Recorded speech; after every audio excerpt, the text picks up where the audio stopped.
So we're in the beginning of Chodesh Elul, and it's a blessing really that you get to prepare for a number of days before Rosh Hashanah. You don't just jump in and try to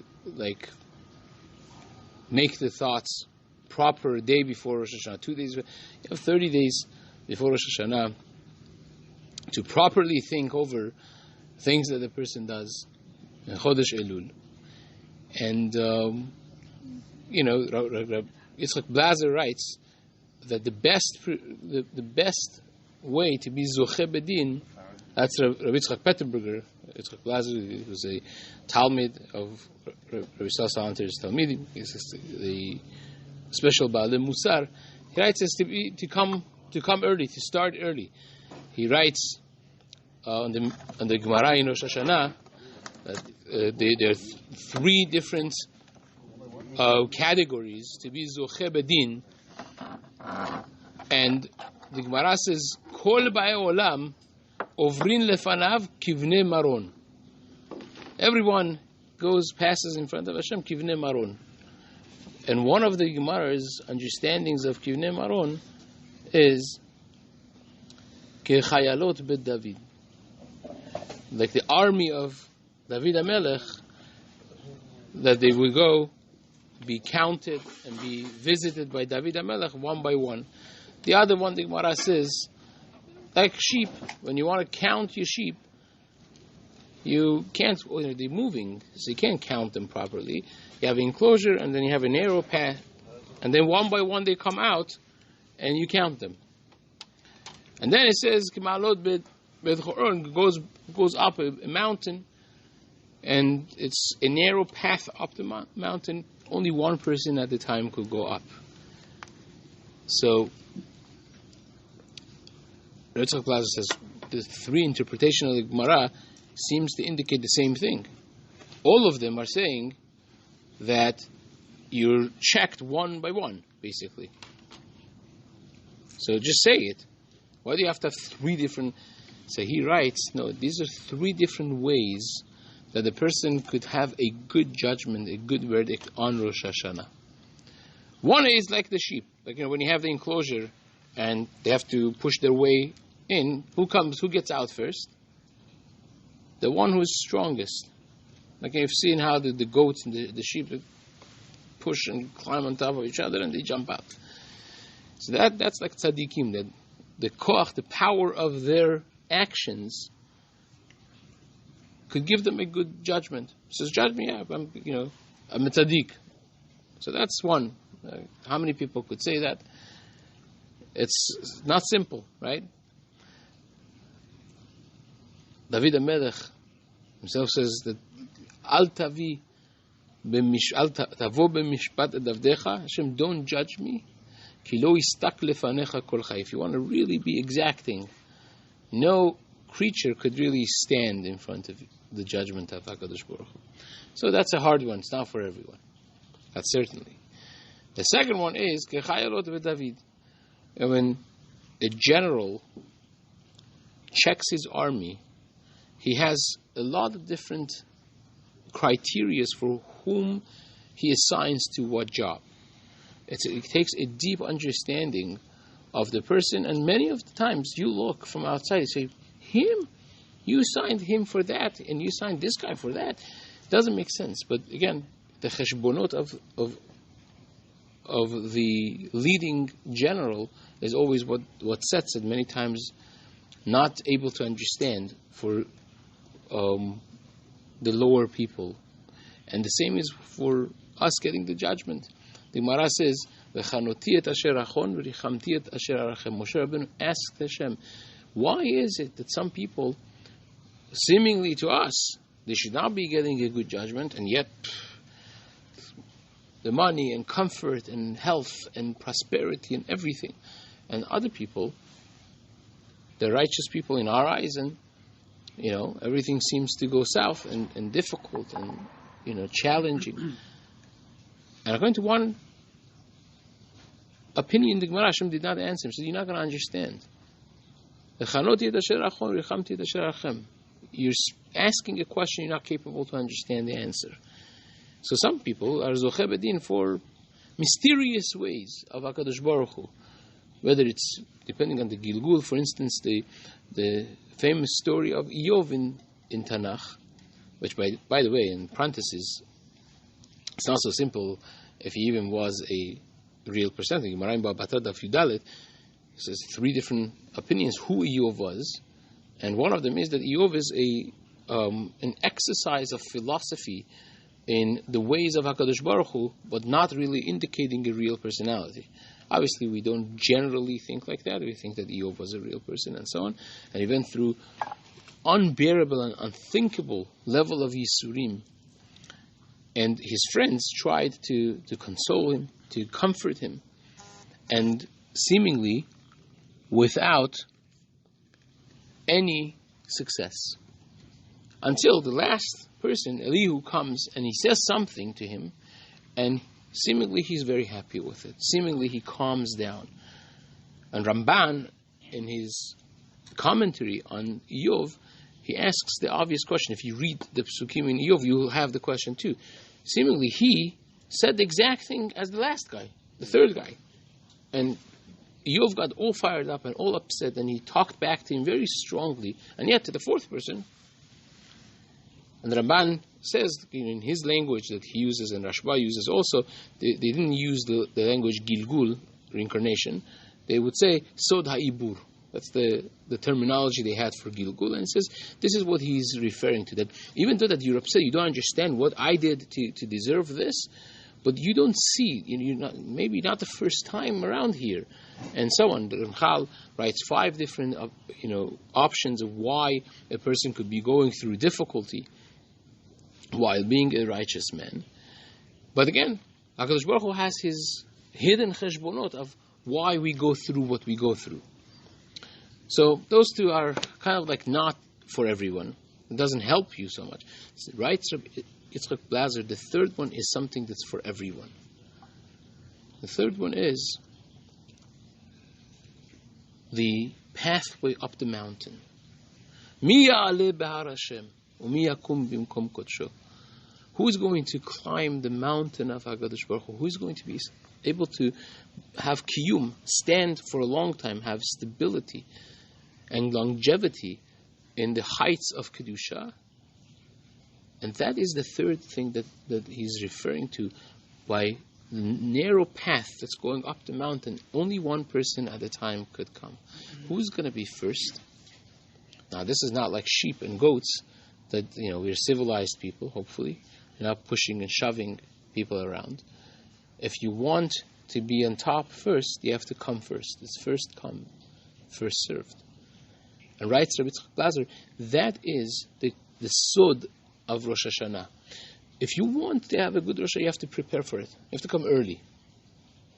Kaf HaChaim writes, even if a person does not do Cheshbon HaNefesh every night, which, Mesilat Yesharim, the whole Sefer is basically focusing on every moment that you have empty in your day. You should be doing Cheshbon HaNefesh. You should be contemplating your growth. It's like a business. Like, you have to evaluate your business and your doings, shopping, sales and inventory and so on and so forth to see what you're doing. Otherwise, you could go through a whole year. One of my friends was saying that he takes Yom Kippur very seriously, and he goes early on before Mincha. He prepares with his machzor and everything, and works. He has a whole list of things that he's done and things that he's working on and things that he wants to accept upon himself. And he even gives example of what he has to do tshuva, the examples of what he did wrong, very seriously. He says, so I go,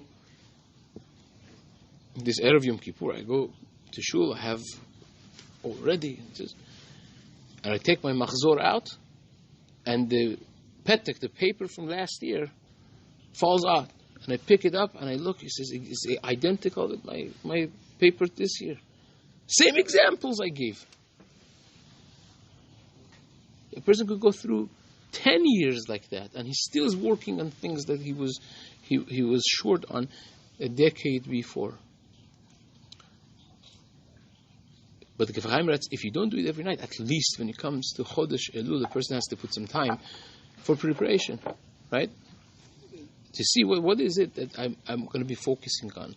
When I go to Rosh Hashanah, I stand in front of Hashem and say, Hashem, you're king. Avinu Malkenu. You're my father, I love you. You're my king, I revere you.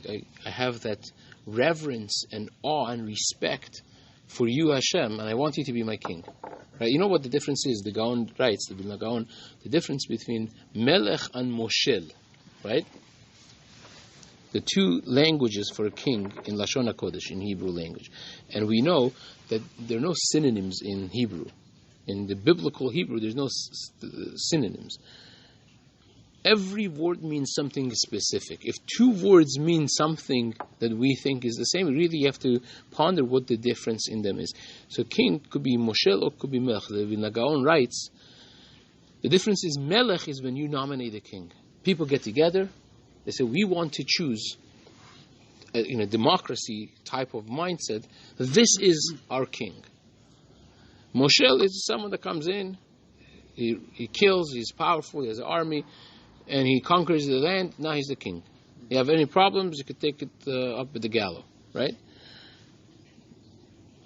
That is a Moshel, a ruler. When we want to be Mamlich HaKadosh Baruch Hu means, say, Hashem, I want you to be my king. It's not that I fear you that you are going to do something to me if I don't do the mitzvot, or if I didn't do the mitzvot, and therefore I'm coming trembling here. Rosh Hashanah is the day they say, I want you to rule over my life. I want you to be my king. That's something we don't think about. I think most of us don't think about Rosh Hashanah in that terms. That we're choosing HaKadosh Baruch Hu to be our king. It's a very, very different thing. When you're asking someone, it's like, will you marry me? Right? Getting on your knees, and you are saying, I am committing myself to you. I'm at your service. I'm choosing your servitude with pleasure, not with fear. Well, fear is part of it because you realize what you're dealing with, right? It's not a fear of, he's going to slap me right now. It's a fear of, you're afraid, as this diamond dealer, that they brought him this massive diamond, clear, beautiful, massive.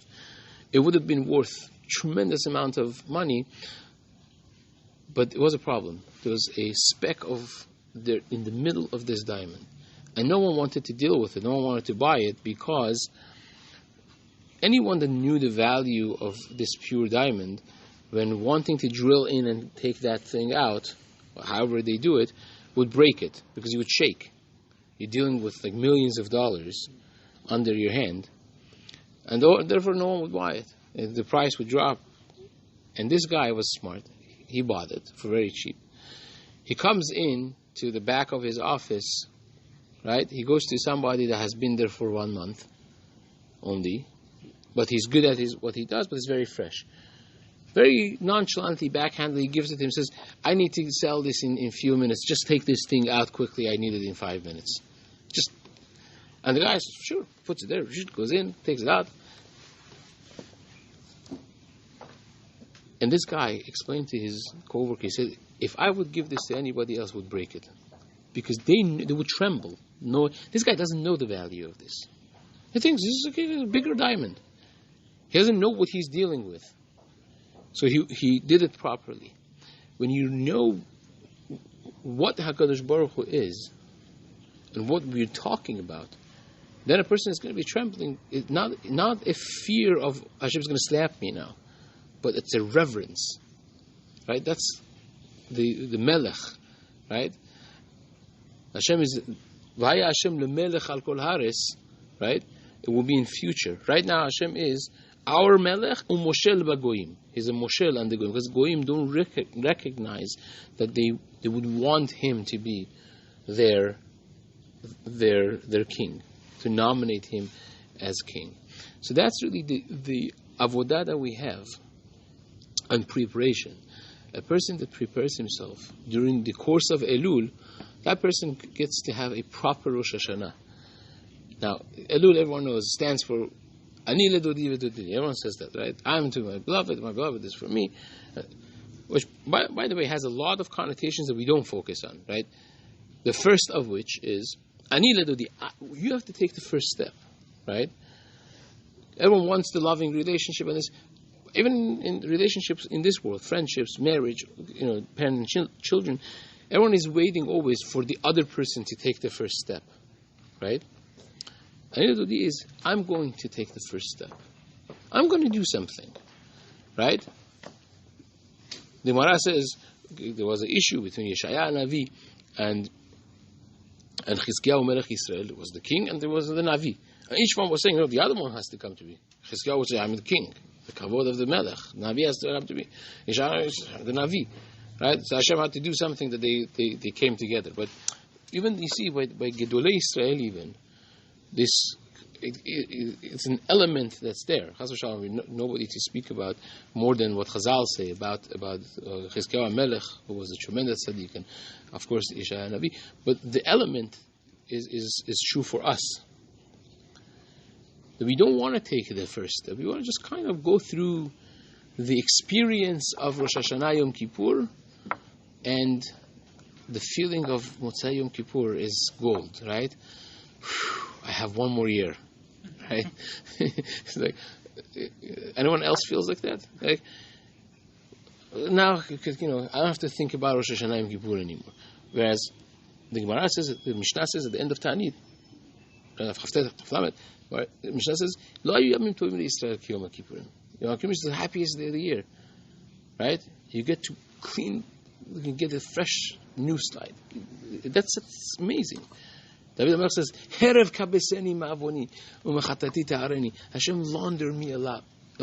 Wash me off. White, make it white, sparkling, clean, right? That's an opportunity, right? We don't think about it like that necessarily. But there is one of the Hasidic masters that says something fascinating. He writes, Elul, well, Chazal give, different things. Arizal gives his Rashi Tevot and so on, but this is less known perhaps. He writes, it stands for Echad le'olah ve'echad lechatat. Pasuk, Echad le'olah, Aleph Lamed, ve'echad vav lechatat. Right? One for Korban Olah and one for Korban Chatat. Now, what's Korban Chatat? It's a sin offering, right? Chet. How do we translate Chet? Sin. Now, we have different levels of sin, of course, but Korban Chatat is a sin offering, right? By the way, it's very important for us to focus on what does Chet mean really in a biblical language. So we loosely translate it as sinning, mistake. You missed. Right? What does the pasuk say? There are certain archers, right? That they were the top of the line, and the pasuk, giving them the praise that they deserved, says, right? Kolea et hase'ara velo yachati. They would be able and capable of hitting a thread of hair in the air without velo yachati, and they wouldn't miss. Yachati chet means to miss. You see, Shlomo Melech also, Bathsheba comes in front of David HaMelech at the end of David HaMelech's life, and he was on his deathbed basically, and one of his sons, Adoniyahu, announced himself king, right? He invited all his supporters, part of the political parties, and left off Shlomo and all the other ones, Benaiah ben Yehoyada and Natan HaNavi and so on. And a whole story there. Natan HaNavi goes to Bathsheba and says, look, this is bad stuff. Go to David, speak to him. And she goes and speaks and says, if this is not taken care of, me and Shlomo, your son, would be chataim. Chataim is what? You're sinners? There's nothing to do, no. We will be missing. Chet, in language of Torah, means missing, to miss out. You have an opportunity, you either take advantage of that opportunity, or you miss the opportunity, right? Now, we all have that feeling when, the hindsight is 20/20. We look back and we kick ourselves of a big opportunity that we just passed by. We could have done it, we didn't do it, and now it's gone. right? That is the real understanding, a mature understanding of sin. You had an opportunity. The life is full of every decision that you make. Rambam writes, you think that there are three different categories of actions, right? There's positive, negative, neutral. Mitzvot, averot, and neutral. Then Rambam and Rabbi Chai writes the same thing. He says, if you really ponder to see, there's no neutral. You're either going up or going down, right? Last week's parasha, what's in front of you is bracha or klala. It's either or. There's no three categories, right? If you're not doing something positive, by definition, your pastime is negative. So the choice of, I think, based on Rabbi Google, we have 35,000 decisions every individual average makes every day. It could be as small as whatever. You could give the example from the blank. It could be as major as life and death decisions, right? Every one of those is an opportunity, right? When you make the conscious decision, and hopefully it's conscious, to say Moda'ani in the morning, to say Elokai Neshama, to say Birkot HaShachar, to put on tefillin, to go to shul, and to go with a kick in your step, excitement of the mitzvah, that by itself is another mitzvah. Ariya Kadosh writes, the simcha of mitzvah is a separate mitzvah which is bigger than the mitzvah, right? When his Talmid, Reb Chaim Vital, asked him, how did you merit to become so much categorically bigger than everyone else? He said, in the zchut of the tremendous simchat mitzvah that I had. Right?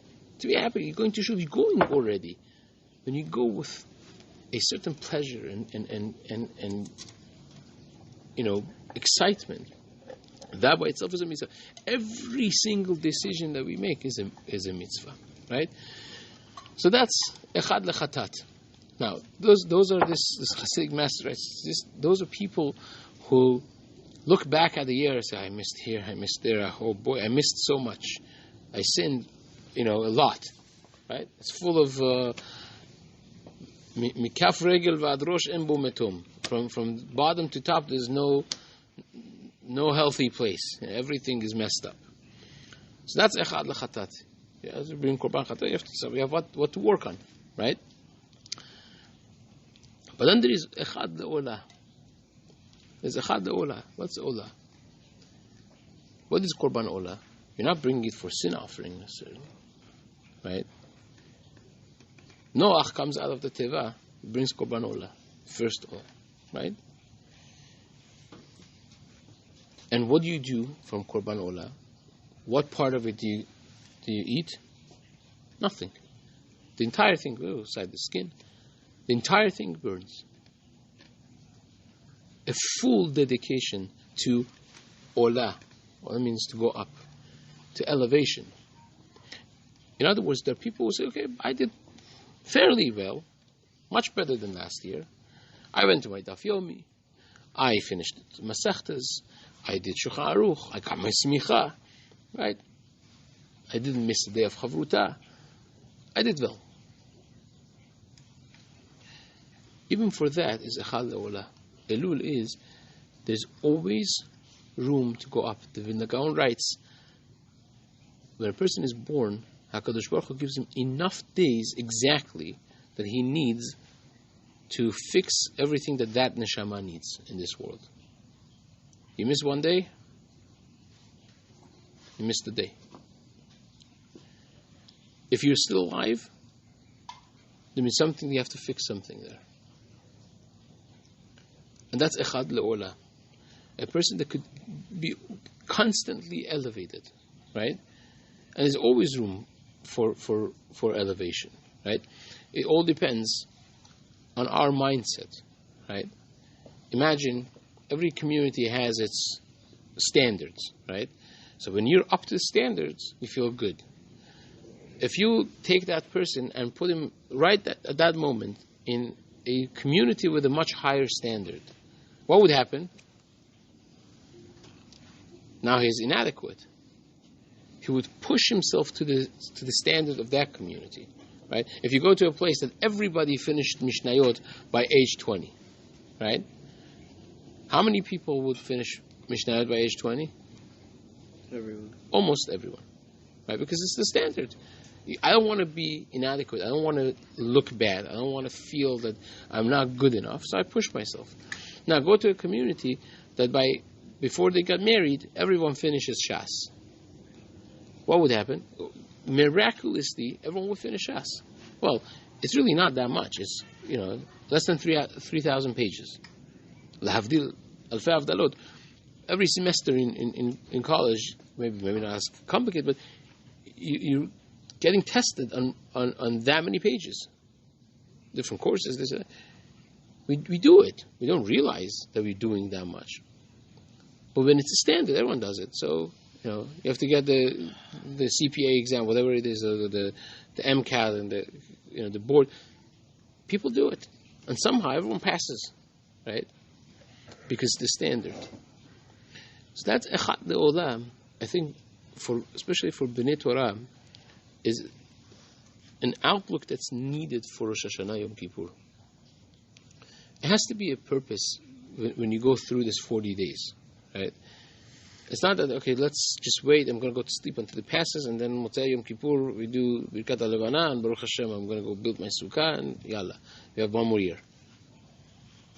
That's a wrong attitude. It's like, I am going to have the happiest, the best day of the year in 40 days, but I have to prepare for it. You could come prepared, right? If you're a lawyer, you have the case of your life, right? You don't just show up in the court case.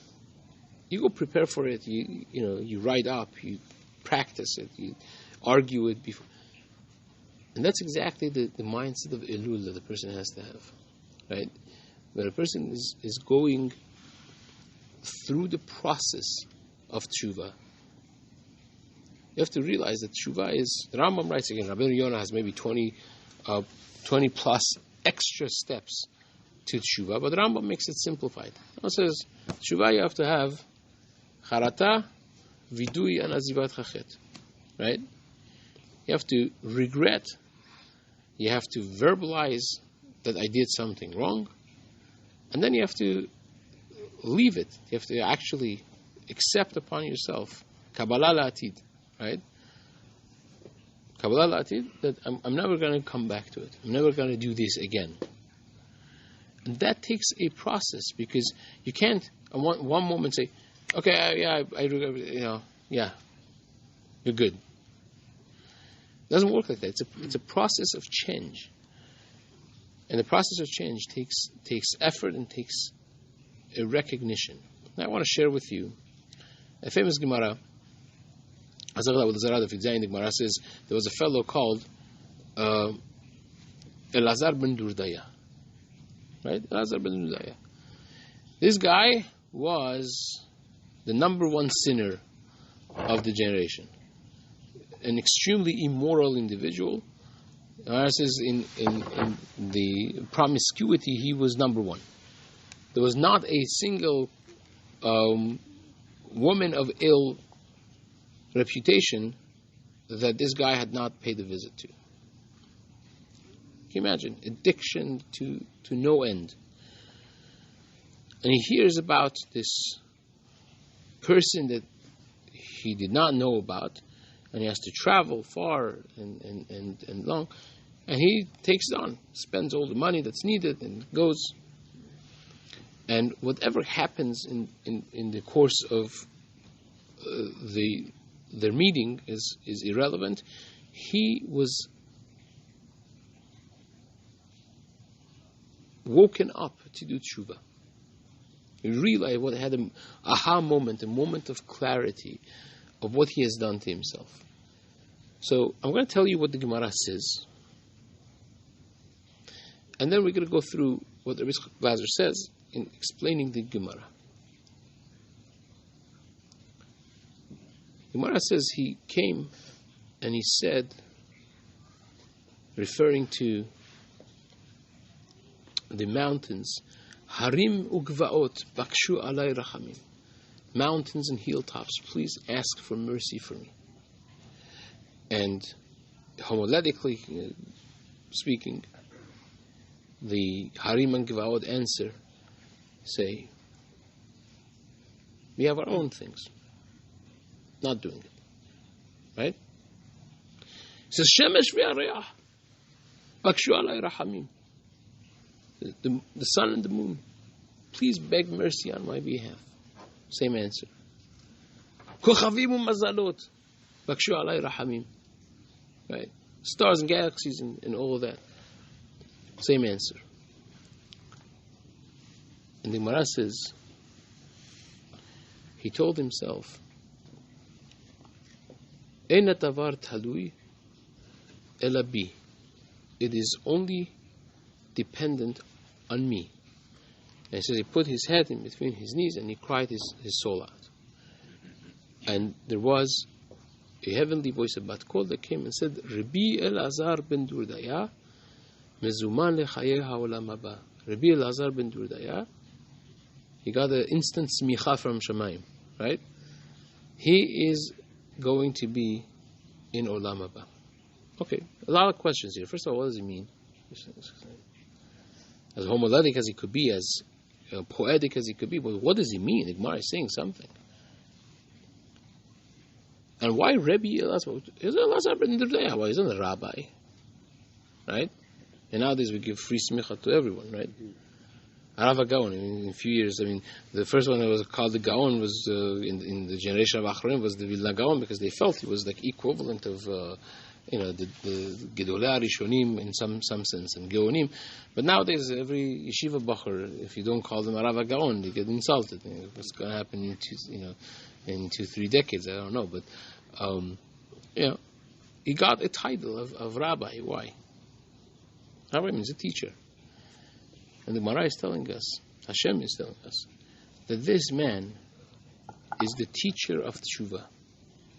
He's the teacher of Tshuva. How can you be the teacher of Tshuva if he hasn't actually known Tshuva yet? Because you just said Tshuva is actually repenting and then not doing it. No, accepting.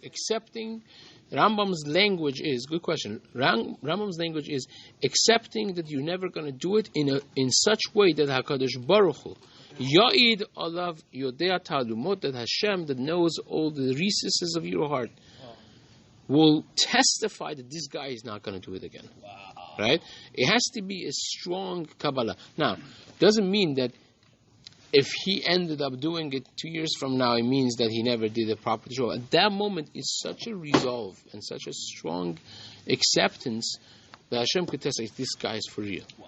Right? And this, the guy that died from the intensity of regret, right? He literally cried his soul out. Yeah. Right? So you can't have bigger than that. Right? Oh no, I didn't really die. Yeah, I said it in a poetic language. I assumed that it was clear, but yeah, that's what the Gemara says. Now, what was he saying? So, Peterburg writes that he was saying the 3 impediments of tshuva. What are the 3 impediments of tshuva? Blame everybody. Yitzhar, right? But Yitzhar has methods, right? Yitzhar is very smart, right? Melech Zaken, he's En Chacham Kibal Nisan. He has 5,781 years of experience, right? So how does he do it? How he does it is like this. First and foremost, when someone fails in life and they have to confront themselves and look at themselves, their real self, in the mirror, what do they say? They blame They blame. Right? They blame other people. Because that's the way you can take care of yourself, right? Hirsch writes, why is Lashon Hara such a big Averah? The Gemara in Erachin Daf Tedvav says that it equals to the 3 cardinal sins. But Hirsch writes, because the single greatest desire of a human being is to be competent and compatible with the other people, be better than them. There are 2 ways to do it. One is the conventional way. You work hard and you get better. The second easy way out is I trash him, and now I feel better than him. Right? I bring out all the negativities that he may have, or he may not even have, and thereby I am now elevated over him. So it stops the passion and the drive of a person to want to be better. Right? Here also is the same thing. When you blame it on other people, now you don't have to deal with yourself anymore. It's an easy way out. Instead of fixing the problem, it's just not my problem, it's his problem. What's the first thing that you say? My parents' fault. Only if I had better parents, right? If my Harvadia was my father, boy, I would know Shas, right? So we say, Harim v'Gvaot. Harim is a reference to fathers. Esai Nair Harim, she says Abraham, Yitzchak, and Yaakov, right? Harim v'Gvaot bakshu alai rachamim. And the answer is negative. Unequivocal no. That means the greatness of Elazar ben Durdaya was he recognized you cannot blame parents. What's the second thing you blame? Right? The Shemesh v'Yareach. It's the Parnasa, agriculture, because agricultural system until 100 years ago was 98% of the business of the society was based on that, right? Still, like, it is, but it's not just the percentage is different because the world operates in a very different way, not 2% maybe. But they control the agriculture, the Parnasa, and so if I wasn't poor, if I wasn't so challenged, if I was like, if I were a rich man, I would be learning 18 hours a day. I would be keeping the mitzvot, davening like a mensch, right? I'll be good. Nabach, unfortunately, I have to run. I have to run to Parnasa, I have to run to my job, I have to do this, I have to build myself, I have to provide for my children and my children's children. And if you're Persian, then seven generations later, I have to provide for all of them, right? Yeah. That's the thing. Then he says he cannot blame it on that. And the third and final, when people can't blame anything on anyone, you know what they say? I have such a bad mazal. This guy was saying, if I have such a bad mazal, if I start working in a morgue, in Chavra Kadisha, no one is going to die. Okay? Kochavim u'mazalot. Says, and he recognized that you cannot blame. You have to be a man. And this again, we're saying this in an intellectual way, in a Perush in the Gemara, in a Shiur and Elul. But let's think about it, Rabotai, in serious terms. We do this all the time, right? We don't speak it out like this. It doesn't need to be spoken out with these pieces, but that's what we think, right? Say, it's not for me. Finishing Mishnayot is not for me. Like davening a 7-8 minute tefillah shmones with kavanah. That's a rabbi, I was never even in yeshiva. Or last time I was in yeshiva was like, who knows how many years ago, right? No, it's a business. I'm living in the real world, right? Excuses that we give to ourselves. We don't speak it out. But we blame our upbringing. We blame our financial situation. Blame our dispositions. And my mazal. However, my mazal also, it's my midot, the way I am. I'm an angry person. I get angry. That's how I am. What do you want? Take it or leave it. Right? I'm a whatever it is. You fill in the blank. Those are the three things that we say to justify our issues, right? And that's why he was called Rabbi Elazar ben Durdaya. He was a Rebbe of Tshuva.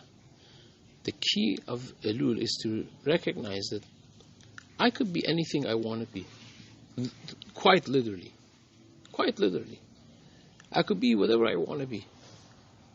Do I want to be it? That's the question. Do I have the resolve to die for it?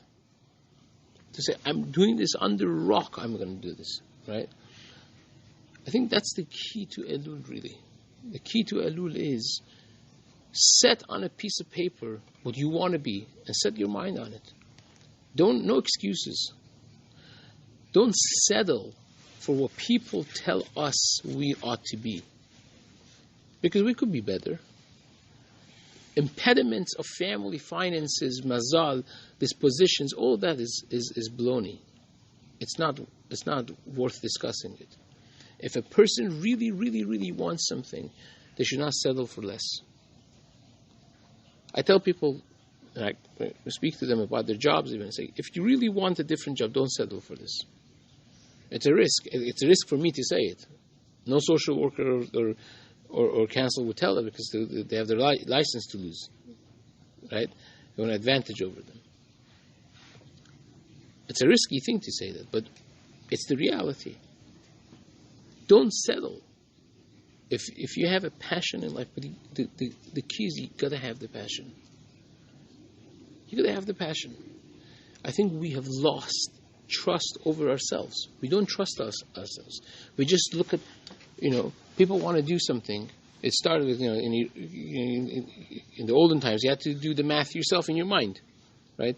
They expected you in school to do everything on your own. Even the third integrals you had to do on a piece of paper yourself. There's no using a calculator for it, right?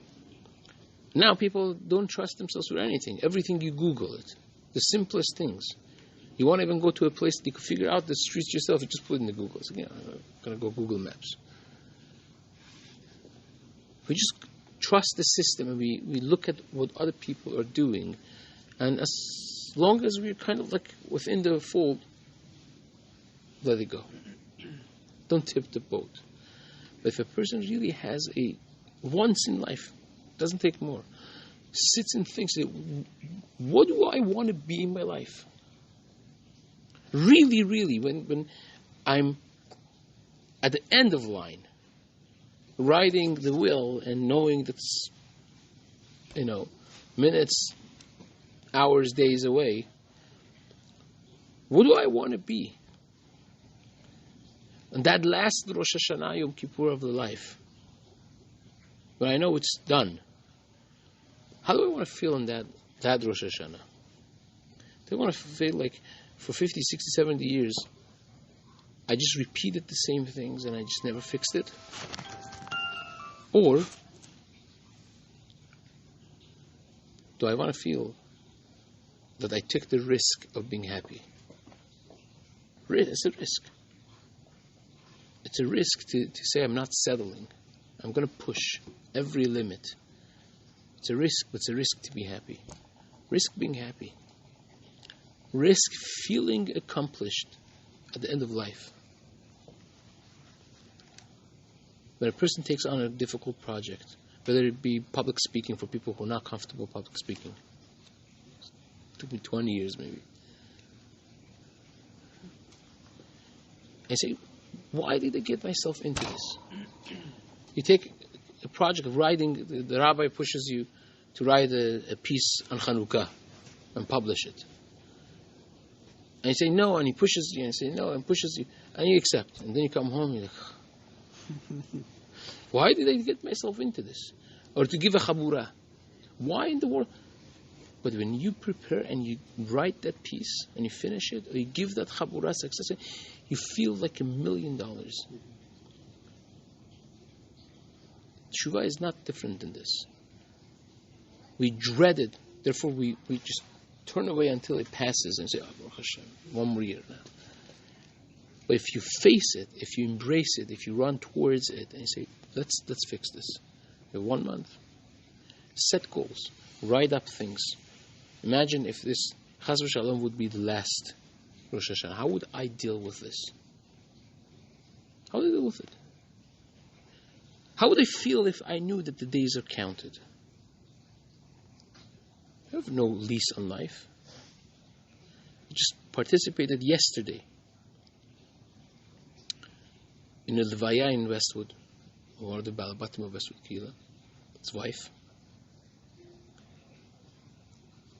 She was a tremendously talented, happy, smiley, amazing person. She was actress, a star, and then she became Baal Tshuva. So all before, I don't know her as a person like that, because in 2004, when finally she got married, that so much passion and thing for a life in front of them to build the life of Torah and so on and so on. A year, give and take, after she was diagnosed, Rahmar Litzlan, with a debilitating, degenerating sickness. And she became not a vegetable, but pretty much, little by little, became like that. I mean, I only remember her being carried out and in. And she was learning the whole time, towards the end. With Zoom was a God-given gift. And she passed away. Rahman Litzlan. And when you think about it, a person with so much passion, with so much energy, with so much talent, with so much wanting, boom, one diagnosis, and 15 years later, and now, this was 15 years, sometimes if a person thinks of that every Rosh Hashanah, or better said, every Elul process, then it becomes a real Elul process. So I'm not going to settle for the trash that people think we should be living up to. But become like a real tzaddik. Set up your mind, what you want to become, and become it. Risk becoming it. Risk being happy. We don't take risks anymore. We're not willing to risk being happy. We want to settle for safety. And I think that's really the key to Elul. Echad lechatat, correct, the missed opportunities, the sins, but echad leolah, to say, I want to go up. Burn it all up. Dedicate the whole thing. Go all the way in. Not half-way, kind of like, I'm doing enough. But the Aved am yotzet. But to do olah, to go all the way, is something that rarely happens for people to do. But that's really where it's at. And Bezrat Hashem, if we are able to genuinely decide what we want to do and genuinely dedicate ourselves to it, and not settle for less, that would be really a pathway to success in our relationship with ourselves, first and foremost, but obviously our relationship with Ribbon Shalom, with Kachab as well. Bezrat Hashem, we should all be zochet to that. Amen. Amen.